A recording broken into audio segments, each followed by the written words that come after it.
ఆ నలుగురే వైఎస్ఆర్సీపీని జగన్మోహన్ రెడ్డిని ముంచేస్తున్నారా? త్వరలో తాడేపల్లి కోట ఖాళీ కాబోతోందా? వచ్చే సంవత్సరం మేలో జగన్మోహన్ రెడ్డి హైదరాబాద్కి షిఫ్ట్ కాబోతున్నారా అంటే అవుననే సమాధానం ఇస్తున్నారు కొంతమంది రాజకీయ విశ్లేషకులు. ఇక ఇదే అంశానికి సంబంధించి మనతో మాట్లాడేందుకు ప్రముఖ రాజకీయ విశ్లేషకులు, ప్రముఖ సీనియర్ జర్నలిస్ట్ సిఎస్ రావు గారు మనతో ఉన్నారు. ఆయనతో మాట్లాడదాం. Sir hi sir. Hello Krishna. Sir, ఆ నలుగురే వైఎస్ఆర్సీపీని జగన్మోహన్ రెడ్డిని ముంచేస్తున్నారా? తాడేపల్లి కోట త్వరలో ఖాళీ కాబోతోందా? వచ్చే ఏడాది మేలో జగన్మోహన్ రెడ్డి హైదరాబాద్కి షిఫ్ట్ కాబోతున్నారా అంటే ఏం చెప్తారు సార్? ఇప్పుడు జగన్మోహన్ రెడ్డి ఇప్పటి వరకు ఏం చెప్తున్నారంటే నాన్ లోకల్ ఎన్ఆర్ఐస్ అన్నట్టుగా చెప్తున్నారు. నాన్ లోకల్ చంద్రబాబు నాయుడు అలాగే పవన్ కళ్యాణ్ ఇద్దరు కూడా నాన్ లోకల్, వాళ్ళు ఏపీలో ఉంటారు, ఏపీకి సంబంధం లేదు, వాళ్ళు హైదరాబాద్ నుంచి వస్తుంటారు, హైదరాబాద్ నుంచి వచ్చి ఇక్కడ రాజకీయాలు చేయాలనుకుంటారు, నేను స్థానికుడిని అని చెప్పి చెప్తూ ఉన్నారు జగన్మోహన్ రెడ్డి. అయితే జగన్మోహన్ రెడ్డి 2019 ఎన్నికల వరకు ఎక్కడి నుంచి రాజకీయాలు చేశారు అని మనం గుర్తు చేసుకుంటే లోటస్ పాండ్లో హైదరాబాద్ నుంచి రాజకీయాలు చేశారు. ముఖ్యమంత్రి అయిన తర్వాత మాత్రమే ఆయన తాడేపల్లికి వెళ్ళారు.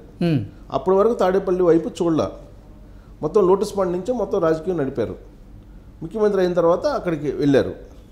అయితే ఇన్ కేస్ ఒకవేళ ఆయన ఓడిపోతే మళ్ళీ తాడేపల్లిలో ఉంటారా, ఉండే అవకాశం ఉందా అనేటువంటి చర్చ జరుగుతుంది. ఎట్టి పరిస్థితుల్లో ఓడిపోయిన తర్వాత తాడేపల్లి హౌస్లో ఉండేటువంటి అవకాశం లేదు జగన్మోహన్ రెడ్డి. ఇమీడియట్గా మళ్ళీ లోటస్ పాండ్కి వచ్చేటువంటి అవకాశం ఉంది హైదరాబాద్కి. మేలో ఆయన వచ్చేటువంటి అవకాశం ఉందని చెప్పి ఇప్పుడు సోషల్ మీడియాలో అలాగే తెలుగుదేశం పార్టీలో జరుగుతున్నటువంటి చర్చ. ఎందుకంటే ఏప్రిల్లో ఎన్నికలు అయిపోతాయి, మార్చి ఏప్రిల్లో అంటున్నారు. అయిపోగానే ఇమీడియట్గా మొత్తం గేమ్ చేంజ్ అన్నట్టుగా తాడేపల్లి నుంచి హైదరాబాద్కి షిఫ్ట్ అవుతారని సర్వత్రా వినిపిస్తుంది. దానికి గల కారణాలు ఏంటంటే గతంలో కూడా ఇక్కడ లోటస్ పాండ్ నుంచి రాజకీయాలు చేశారు. అలాగే ఏపీలో కోడికత్తి కేసు జరిగింది. ఏపీలో ఉండేటువంటి డాక్టర్ల మీద అలాగే పోలీసుల మీద నమ్మకం లేదని చెప్పి ఆయన హైదరాబాద్ వచ్చి చికిత్స చేయించుకున్నారు. ఆంధ్రప్రదేశ్ పోలీసుల మీద నిప్పులు జరిగారు అప్పట్లో. జగన్మోహన్ రెడ్డి నమ్మకం లేదని చెప్పి చెప్పారు.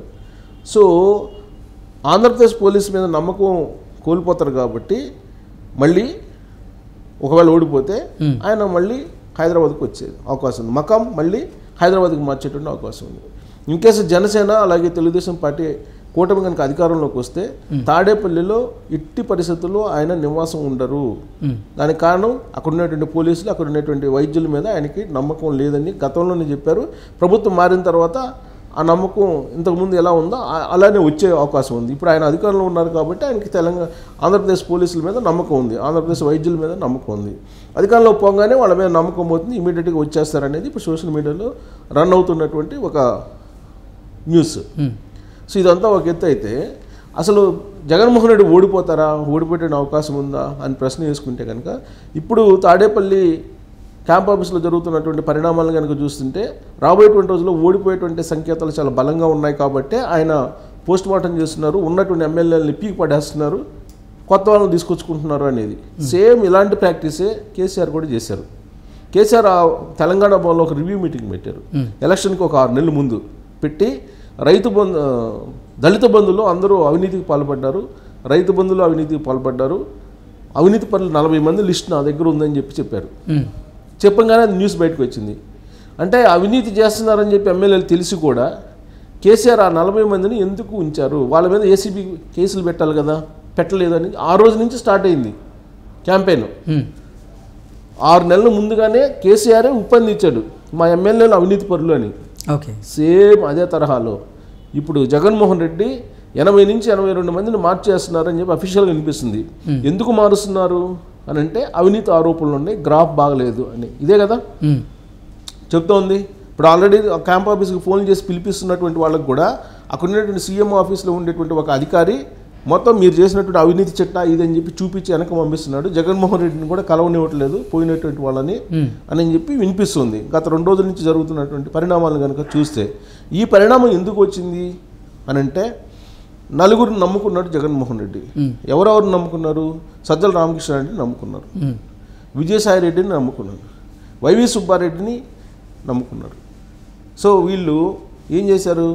అలాగే పెద్దిరెడ్డి రామచంద్రారెడ్డి, ఈ నలుగురు నమ్ముకున్నారు. ఈ నలుగురు నమ్ముకొని ఈ నలుగురి మీద వదిలిపెట్టేశారు. ఈ నలుగురి మీద వదిలిపెట్టేసి ఒక్కళ్ళకి ఉత్తరాంధ్ర అప్పు చెప్పేశారు. తొలి రోజుల్లో ఉత్తరాంధ్ర మొత్తం కూడా విజయసాయి రెడ్డి చూశారు. ఆ తర్వాత అక్కడ ఉండేటువంటి ఎమ్మెల్యేలకి ఆయనకి పొసగినటువంటి పరిస్థితి, పరస్పరం ఆరోపణలు చేసుకోవటం, అలాగే కొన్ని వీడియోలు బయటకు రావటం, కొన్ని ఆడియోలు బయటకు రావటం, ఇవన్నీ జరిగాయి. దాంతో తాడేపల్లికి పంచాయతీ జరిగింది.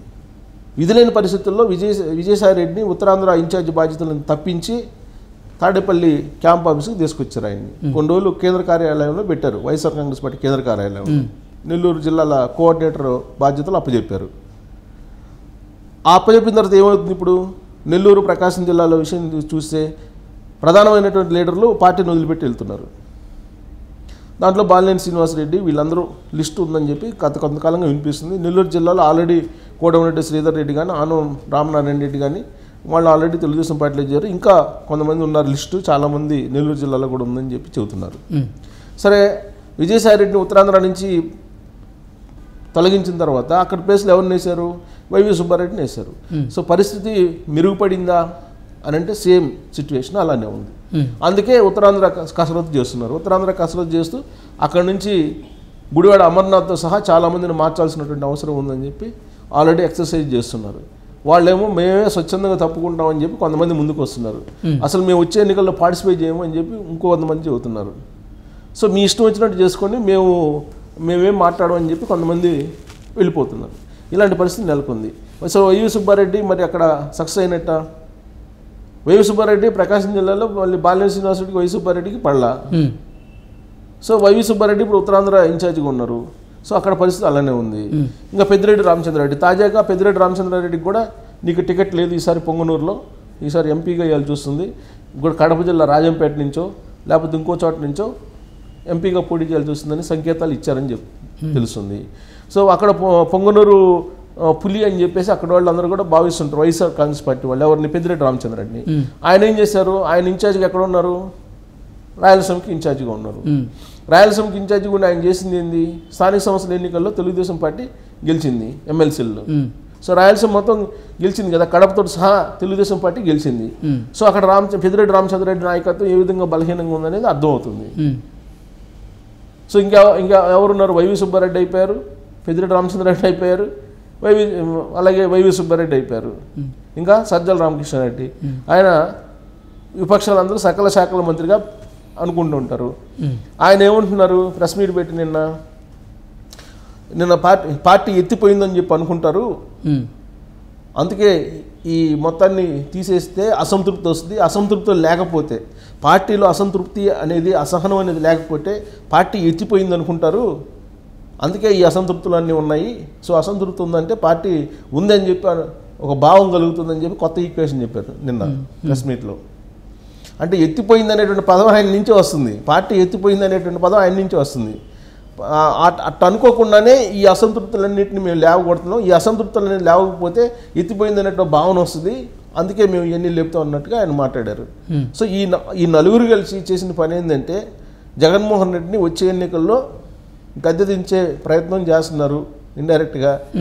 డైరెక్ట్గానో తెలుసో తెలియకో జరిగిపోయినాయి తప్పులు, దిద్దుకోలేనటువంటి తప్పులు.